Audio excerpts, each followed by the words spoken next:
What is up, dudes? It's Jeremy. We're going to be watching some Rise of the Tomb Raider 4K gameplay from the PlayStation 4, PS4 Pro live cast last week. Super big stuff. 3, 2, 1, go. Very excited. I just got done recording the Horizon and the Days Gone.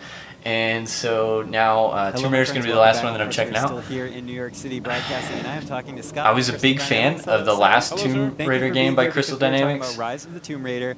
20-year celebration. I didn't want to get it mixed up. That's right, 20-year celebration. 20-year celebration. I'm a little annoyed that with the whole Xbox One, PS4 situation, I had so much fun with the first one on the PlayStation 4 that I just wanted the second one. Why did it have to be a thing at all? Why can't we just? How your team is leveraging this new hardware? Sure. So for us, looking at Rise of the Tomb Raider, it's one of those things that, it's a beautiful looking game. These guys, crazy talent. The studio has just been focused on it, partnered with IDOS Montreal, making the original version of it. And then we brought our Nixies partners on board and said, hey, we've got this PlayStation version for the 20-year celebration. We want to pull that together and be able to look at the PS4 Pro hardware and saying we, for the first time, can do something in 4K.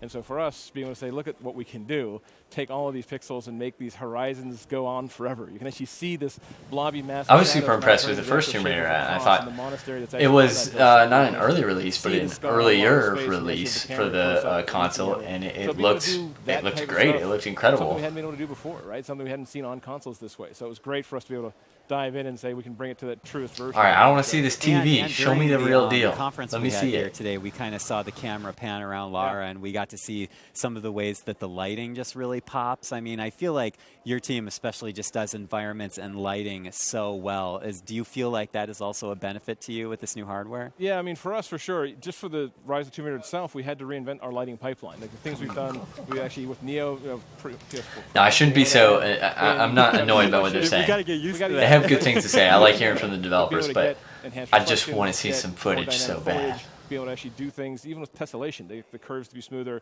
because our worlds, like these brutally hostile environments, are part of the character, right? Lara's woman versus wild. She's actually fighting these places, so we need them to have that same personality that you can get from the close-ups, from the cinematics, all the things like looking at her from how the hair moves and how the eyes work, but all of that has to work in conjunction, otherwise you get this disparate game.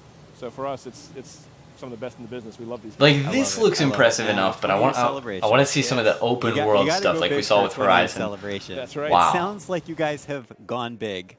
Yes, with this game. Let's start by recapping a little bit of what you guys have done for. I know it's really late to be saying this, but just the new Laura look in general, like, she just looks so much better. You already got, it's like a great sandwich. It is, exactly, right? So let's get out of the cave, Laura. Let's see some, I want to see some grass, some sunsets. Right? This is our survival mode, drop you in this procedurally generated world that actually changes every time. This is what I want to see. Reloaded, and you're lost. You have nothing. You have to go find all the resources and craft. Well, we've added co-op to that, so now you and I can actually like some of those climbing sequences, and I actually can see it here. So that's one of those new. For whatever reason, they look like a little clunky. You die in a trap, I can revive you. So something that we. I'm not complaining. I'm just saying. I noticed that in the last game. That was like one of the very small things that bugged me, and I see it here. And it really doesn't matter because like the game played great. It looks great. This looks phenomenal.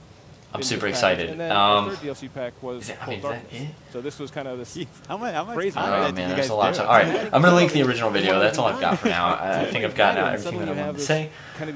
Just, it looks really, really great. Incredible.